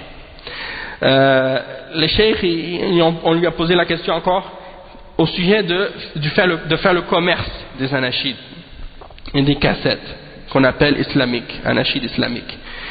Ceux qui profitent de ça financièrement, ceux qui sont derrière ces choses-là, ils propagent ces choses-là, ils en ont fait comme quelque chose qui fait partie de la sunna, ou bien quelque chose qui est recommandé. Et ils ont associé ça avec d'autres choses qui font partie des choses haram, hein, pour arriver à leurs objectifs. Donc, est-ce que vous avez quelque chose à rajouter à cette parole, Cheikh Saleh, en s'adressant au Cheikh? Le Cheikh il dit الجواب نعم أكرر فأقول إن هذه الأناشيد المنظمة التي يسمونها أناشيد إسلامية إنما هي أغاني فاتنة والغناء حرام وبيع أشرطته حرام وأكل ثمنه حرام فالواجب على المسلمين أن ينتبهوا لذلك وما عرفت هذه الأناشيد إلا عند فئتين. الفئة الأولى الصوفية الضلال الذين اتخذوها من الدين ويتقربون بها إلى الله بزعمهم وهي معصية. والفئة الثانية أصحاب المناهج الحركية والحركيون الذين يريدون إشاعة الفتنة بين الناس هم الذين عرفوا بهذه الأناشيد. Donc le cheikh il a répondu, il a dit oui, je répète encore une fois et je dis que ces anachides qui sont chantés avec un rythme ou avec une chorale ou bien avec des effets sonores que les gens appellent aujourd'hui des anachides islamiya, eh bien ce sont des chansons qui attirent les gens et qui sont haram, et de vendre ces cassettes là c'est haram, et de manger le profit, hein, de manger le profit de ces cassettes là c'est haram aussi. Et donc c'est obligatoire pour les musulmans de faire attention à ça. On n'a jamais connu les anachides dans l'islam et dans la Ummah excepté de deux groupes. Le premier c'est les soufis égarés, hein, ceux qui égarent les gens, qui prennent ces moyens-là pour essayer de se rapprocher à Allah, hein, en pensant que c'est un moyen de se rapprocher d'Allah alors que c'est un péché. Et deuxièmement, on a vu ça apparaître chez les gens qui suivent des méthodologies des harakiyya, c'est-à-dire des gens des mouvements, hein, et des groupes islamiques qui veulent faire la fitna parmi les gens. C'est de ces gens-là qu'on a connu les anachides. Donc il l'a dit encore une fois le cheikh, ceux qui propagent ces anachides, c'est qui? C'est les soufiyya et c'est les harakiyin. C'est pas les ulama salafiyin, c'est pas les ulama d'Ahl Sunnati wal Jama'a, c'est pas les salafiyin. Donc si quelqu'un il se dit salafi il dit qu'il est sur la sunna, puis tu le vois propager ses anachids, mettre des anachids au début de ses conférences, et faire des vidéos et propager ça, ça veut dire qu'il n'est pas salafi, il ne suit pas la voie des salafs, il suit la voie soit des soufis ou soit des harakiyin. Hein? Et ça c'est qui est-ce qui l'a dit? Cheikh Salih Al-Fawzan, et vous allez voir qu'il y a un grand nombre d'entre les ulama de Ahl Sunnah, ils sont tous d'accord là-dessus. Ils ont tous réfuté ceux qui font ce genre de anachid. Une autre question. وَإِذَا وُجِدَ مَنْ أَفْتَاهُمْ بِجَوَازِهَا مَا هُوَ تَوْجِيهُكُمْ يَحْفَظَكُمُ اللَّهُ. Ils ont posé la question au cheikh. Et si ils ont trouvé quelqu'un qui leur donnait la fatwa que c'était permis, qu'est-ce que vous donnez comme conseil dans ce cas-là? Qu'Allah vous préserve. La réponse, al-jawab, كل يؤخذ من قوله ويترك فإذا كانت الفتوى على خطأ فإنه لا يجوز العمل بها ولو كان المفتي من أهل الفضل ومن أهل العلم فإنه لأنه ليس بمعصوم. La réponse du cheikh c'est quoi? C'est que toute personne peut se tromper, ou il peut avoir raison ou il peut se tromper. C'est-à-dire que on peut prendre de lui ou bien on peut laisser sa parole. Donc si sa fatwa qu'il a faite, cette personne, elle est fausse ou elle est erronée, il n'est pas permis de la prendre, cette fatwa. Et il n'est pas permis de l'appliquer. Même si la personne qui a donné la fatwa fait partie des hommes de science et de mérite. Parce qu'il n'est pas infaillible. Donc si quelqu'un par la suite, tu lui mentionnes les fatwas des ulama avec les preuves et les clarifications à ce sujet-là, lui il te sort une fatwa et te dit ouais mais tel cheikh il a permis, tu lui dis tout le monde peut avoir raison, tout le monde peut se tromper, mais nous on retourne à quoi? On retourne au dalil, on retourne aux preuves, et donc si ce savant qui a fait cette fatwa c'est parmi les grands ulama et qu'on l'aime et qu'on le respecte, ça se peut qu'il s'est trompé, et donc dans ce cas-là il est excusé pour son erreur, mais nous on ne le suit pas dans cette erreur-là. On suit qu'est-ce qui est clair et qu'est-ce qui est véridique. Une autre fatwa qui a été donnée, هل ترد شهادة المنشد الذي يتشبه بأصحاب الغناء وخاصة أننا نرى شبها كبيرا بين المغني والمنشد في هذا الوقت.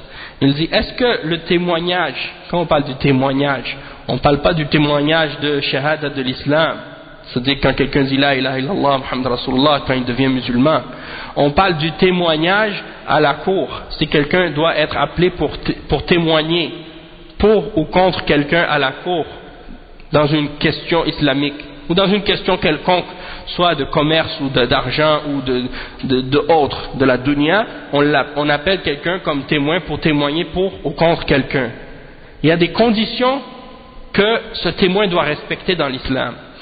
Et parmi les conditions, c'est qu'il doit être shahid ou adl, il doit être un témoin honnête. Et parmi les conditions d'un témoin pour qu'il soit honnête en islam, c'est qu'il soit exempt des différentes formes de fisq, de péchés apparents et ouverts, publics. Donc, si quelqu'un est connu comme étant, par exemple, quelqu'un qui commet des péchés publiquement et ouvertement, dans ce cas-là, on ne va pas prendre son témoignage en cours. Et son témoignage ne sera pas accepté. Donc, là, c'est ça qu'il dit. Est-ce que le témoignage de la personne qui fait des anachids et qui essaie de ressembler aux gens qui font des chansons en particulier, parce qu'à notre époque, on voit beaucoup de ressemblances entre les chanteurs puis les gens qui font des anachids. Donc, est-ce que la personne qui fait des anachids comme ça, son témoignage est rejeté ou refusé en cours? Et le cheikh, il répond. Il dit al-jawab, al-mughanni huwa al-munshid, amma إن كان قصده إنشاد الشعر فهذا لا بأس به إذا كان ما فيه فحش ولا فيه مجون وإنما شعر نزيه فيجوز أن ينشده لأن الشعراء كانوا ينشدون قصائدهم عند النبي صلى الله عليه وسلم ويستمع إليهم بل كان يستمع لبعضهم في المسجد فإنشاد الشعر النزيه طيب لا بأس به أما الأناشيد الجماعية ولعل السائل يقصد هذا الأناشيد الجماعية وهي نوع من الأغاني فالذي حرفته الاشتغال بالأناشيد الجماعية فهذا لا تقبل شهادته لأنه يصبح من المغنيين. La réponse du cheikh c'est que le chanteur c'est celui qui fait des anachid, mais qui fait des anachid, hein, comme on l'a dit, en embellissant sa voix et puis avec des groupes ou avec des gens qui sont derrière ou des effets sonores, ça c'est le mughanni. Mais celui qui fait juste dire un poème, ça c'est pas un problème. Il a le droit de réciter son poème du moment qu'il n'y a pas de perversité dedans, il n'y a pas de choses obscènes, que c'est un poème propre. Dans ce cas-là, il a le droit. Et les poèmes, à l'époque du prophète sallallahu alayhi wa sallam, ils lisaient leurs poèmes devant le prophète sallallahu alayhi wa sallam et le prophète sallallahu alayhi wa sallam les écoutait. Hein, et même des fois, il l'écoutait dans la mosquée. Donc, il n'y a pas de problème. Mais ça, c'est juste quand c'est un poème qui est propre, hein, au sujet duquel il n'y a pas de problème. Mais si c'est les anachides qui font en groupe maintenant, hein, comme la personne qui pose la question, probablement c'est ça son objectif, c'est de ça qu'il parle. Donc, ces anachides-là qui sont faites en groupe, ça c'est une sorte parmi les sortes de chansons et de musique. Hein, et celui dont le travail, où il a pris ça comme son métier, hein, il fait ça pour gagner sa vie, parce que maintenant c'est ça qu'ils font. Il y a des chanteurs professionnels d'anachid, et quand il y a des mariages ou des choses comme ça, ils les invitent pour venir faire l'animation, hein, et le divertissement pour les invités dans leur mariage. Avant, c'est comme si c'était des gens qui ne sont pas religieux, ils invitent des chanteurs et des chanteuses, hein, et d'autres gens qui font des choses haram avec des instruments de musique. Mais si c'est des religieux maintenant, pour faire l'alternative encore, toujours la shubha des ikhwan, c'est de dire on fait ça pour alternative, c'est-à-dire on veut remplacer la musique par quelque chose de halal, donc on va faire de la musique halal. Et donc ils ont ramené ce genre de shubha. Et donc maintenant ils font des spectacles d'anachid dans les mariages, et il y a des gens, c'est ça leur métier, ils gagnent leur vie en faisant ça, et ça c'est haram. Hein? C'est une autre chose qui vient rajouter au péché de ce genre de choses-là. Donc il dit, si c'est de ça qu'il parle, des anachids qui sont faits en groupe, ça c'est une sorte parmi les sortes de musique, et celui qui fait ça comme métier, hein, alors son témoignage il n'est pas pris en considération, et il devient un des chanteurs, un parmi les chanteurs. Donc ça c'est la fin des fatwas dans le livre Al-Ijabat al-Muhimma fil Mashakil al-Mulimma, dans le livre qu'on est en train de lire en question, c'est-à-dire au sujet des anachides en particulier. Et la suite des fatwas qui vont venir dans ce livre-là sont au sujet du théâtre islamique.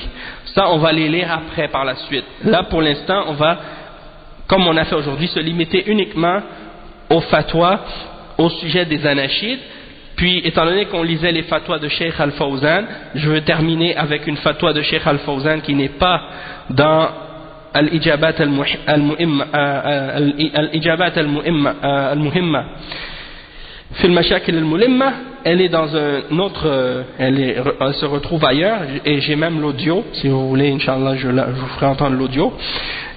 Une question qui a été posée au cheikh au sujet des anachids, et vous savez qu'à chaque fois qu'on clarifie les paroles des ulama au sujet du verdict de quelque chose, il y a toujours quelqu'un qui ramène une sorte de une autre détail pour essayer de se faufiler, hein, pour sortir de l'interdiction, ou pour sortir de l'affaire, pour dire oui mais s'il n'y a pas ça, ou s'il y a ça, donc dans ce cas là ça devient halal, ou des choses comme ça.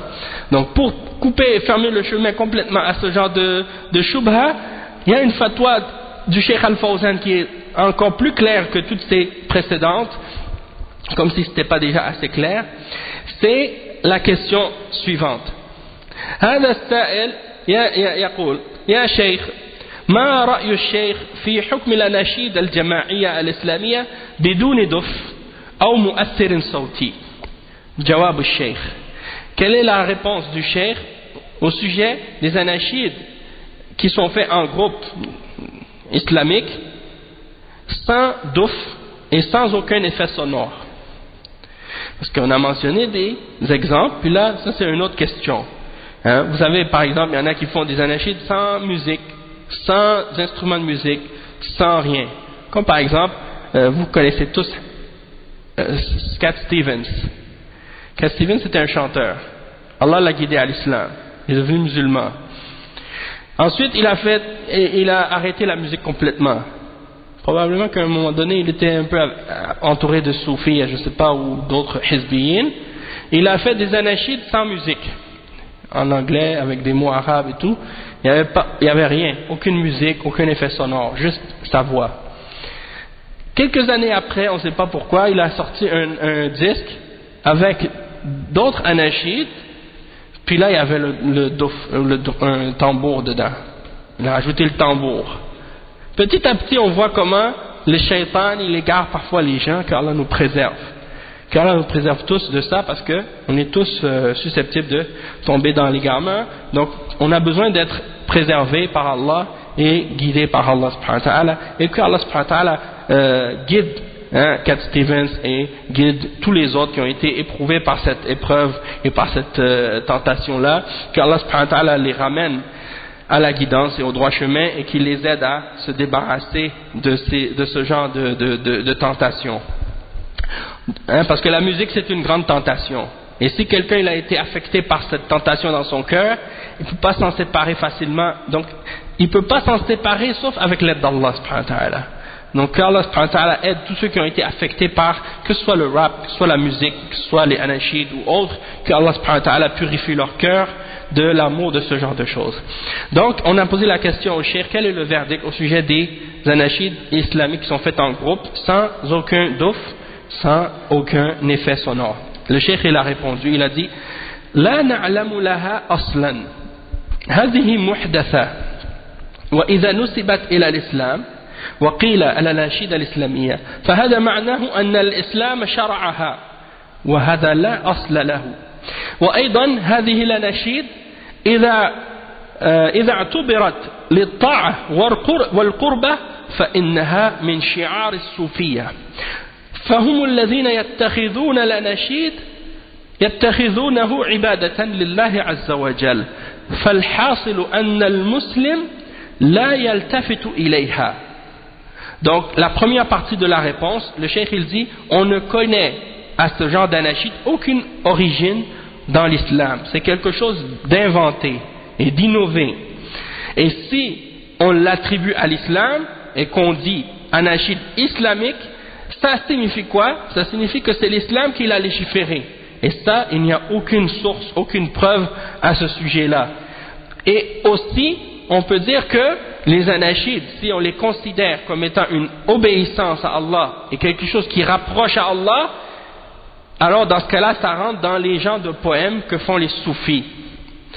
Et ce sont eux qui prennent les anachids comme un moyen d'adorer Allah et de se rapprocher à Allah. Dans ce cas-là, le musulman, il ne doit pas s'y tourner. Ensuite, il dit le cheikh, نعم الإنشاد إنشاد الشعر النافع المفيد لا بأس به إنشاد واحد ما هو جماعة ولا ترنيمات وتلغيمات وإنما هو واحد ينشد الشعر ويستفيد ويستفاد منه كما كان الشعراء عند الرسول صلى الله عليه وسلم ينشدون أشعارهم والرسول صلى الله عليه وسلم يستمع إليهم عليه الصلاة والسلام وكذلك وقت العمل والملل من العمل يرتجزون لينشطهم ذلك على العمل وهذا لا تسمى أناشيد هذه إنما هي مقطعات وتنشطهم على العمل ولا تكون في صوت واحد مغنم ولها فرق إنشادية كل هذا مما أحدث إذا لم تنسب إلى الإسلام فهو من اللهو وإذا لم ينسب إلى الإسلام فهو من اللهو وإذا نسب إلى الإسلام فهو من البدعة. Naam. Donc, le cheikh il continue, il dit si c'est de faire des poèmes qui sont bénéfiques, profitables, ça il n'y a pas de problème. Si c'est une personne qui le fait, hein, c'est pas un groupe qui le fait, une personne qui le fait, et que c'est pas fait avec des chorales ou avec des effets sonores, des symphonies ou des choses comme ça, dans ce cas-là c'est permis. Une personne, elle fait un poème qui est bénéfique, il fait profiter les autres, ça c'est bon. Et les gens, à l'époque du prophète sallallahu alayhi wa sallam, les poèmes, ils venaient et ils récitaient leurs poèmes pour les gens. Hein, et les gens écoutaient ça. Et le prophète sallallahu alayhi wa sallam écoutait ça.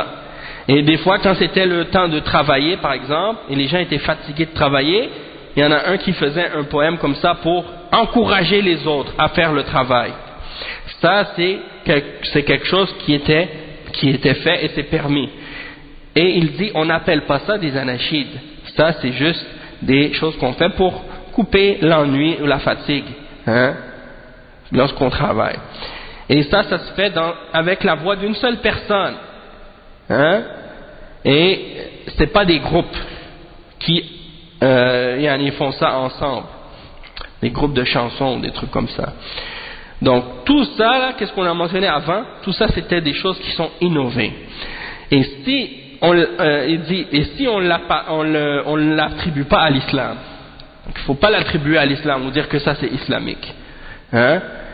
Parce que il dit si on l'attribue pas à l'islam, c'est un genre de divertissement. Donc ça rentre dans le divertissement. Toutefois, si on l'attribue à l'islam, on dit que c'est islamique, ça devient une bid'ah. La personne pose une autre question. Cheikh, بعض الناس حفظكم الله جعل من هذه الأناشيد ديدنه في سيارته وفي بيته ومع أولاده، يعني جعل وقته كلها لها. جواب الشيخ: إيه، لأنه لا أصل لها ولأنها فتنة، وكان الذي ينبغي له أن يستمع إلى القرآن الكريم المسجل في المصاحف المرتلة والأشرطة وفيه ما يغنيه ويكفيه ويجزر عليه وكذلك المحاضرات والدروس الدينية، لا يشغل وقته بالأناشيد التي لا يستفيد منها شيئا إلا الطرب. نعم. Donc quelqu'un a demandé au cheikh, il y a des gens qui font de ces anachides leur passe-temps. Ils sont toujours en train d'écouter ça tout le temps, hein, il écoute ça dans sa voiture, dans sa maison, avec ses enfants, hein, et il fait de ça son passe-temps. Donc qu'est-ce que vous dites à ce sujet-là? Le cheikh il a répondu, parce que maintenant ils font même des anachides spéciales pour les enfants, et même des fois c'est des adultes qui les chantent, et des fois c'est des femmes, et ils changent la voix. Des fois c'est des hommes, des fois c'est des femmes ou des enfants. Et des fois si c'est pas des enfants, ils changent la voix, ils modifient la voix pour faire paraître que c'est des enfants. Comme si ils changent le pitch de la voix pour que, et ça se fait avec des logiciels, sur ordinateur c'est facile, tu changes la voix pour que la voix paraisse petite, alors que la voix c'est un adulte à la base, ou une femme, ou un adulte. Donc ça c'est des exemples. Et dans ces anachides-là, des fois il y a des paroles même de shirk. Et on sait que les soufis, ce sont des gens qui ont l'habitude, pour montrer qu'ils sont des gens qui aiment le bien, ils glorifient tout le temps le prophète sallallahu alayhi wa sallam. Et parfois ils le glorifient même de façon exagérée, en lui attribuant des caractéristiques divines, ou bien en l'invoquant en dehors d'Allah ou des choses de ce genre, pour faire croire aux gens qu'ils aiment le prophète sallallahu alayhi wa sallam, alors que ce sont les ennemis du prophète sallallahu alayhi wa sallam, puisque ils font ce que le prophète sallallahu alayhi wa sallam a interdit. Et quelqu'un qui aime le prophète sallallahu alayhi wa sallam, il ne fait pas ce que le prophète sallallahu alayhi wa sallam a interdit, il suit le prophète sallallahu alayhi wa sallam. Donc qu'est-ce qu'il dit le cheikh Al-Fawzan à ce sujet-là? Il dit oui, les gens qui prennent tout leur temps sur les anachides, ça c'est pourquoi? C'est parce qu'elles n'ont aucun fondement dans la religion, et elles deviennent une fitna, une tentation. Et donc la personne, elle devrait plutôt prendre son temps pour écouter le Coran qui a été enregistré, hein, dans des cassettes, qui étaient bien récités. Et s'il écoute ça, ça va lui suffire. Et il sera récompensé. Et ce sera suffisant pour lui. De même que d'écouter des conférences religieuses sur les sujets de l'islam, hein, il ne doit pas occuper son temps avec ces genres d'anachides qui ne sont pas bénéfiques, qu'il n'y a rien de bénéfique dedans, excepté ce genre de chants ou des trucs de ce genre. Naam. Donc ça vient conclure, Inch'Allah, la première partie de la réponse au sujet des anachides. Ça c'est bien suffisant, mais pour éliminer toutes les ambiguïtés, les doutes, et pour clarifier l'affaire de manière que ce soit vraiment convaincant au maximum, on va à la prochaine occasion, Inch'Allah, ramener les paroles d'autres ulama à ce sujet-là, hein, pour clarifier encore plus, avec plus de détails et plus d'explications, Inch'Allah. Donc on s'arrête ici. Subhanakallahumma wa bihamdik, ashhadu an la ilaha illa ant, astaghfiruka wa atubu ilayk. Barakallahu fikum wa jazakumullahu khairan, wassalamu alaykum wa rahmatullahi wa barakatuh.